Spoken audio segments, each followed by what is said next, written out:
సహవాసం గుర్తుంచుకో.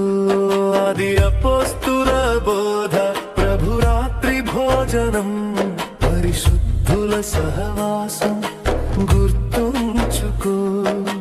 ఋతువునకు తగిన ఆహారము భుజించి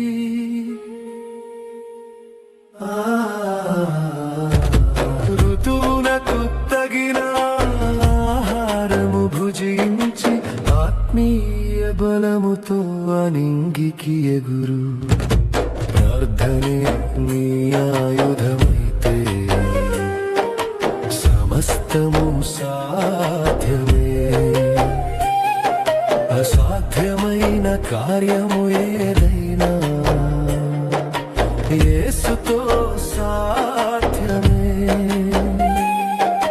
ప్రార్థనయందు పట్టుదలను కలిగి ఓర్పు సహనముతో నిరీక్షణ కలిగి. ప్రార్థనయందు పట్టుదలను కలిగి ఓర్పు సహనముతో నిరీక్షణ కలిగి. యేసువలే ప్రార్థించు, యేసువలే సాధించు, యేసువలే ప్రార్థించు, యేసువలే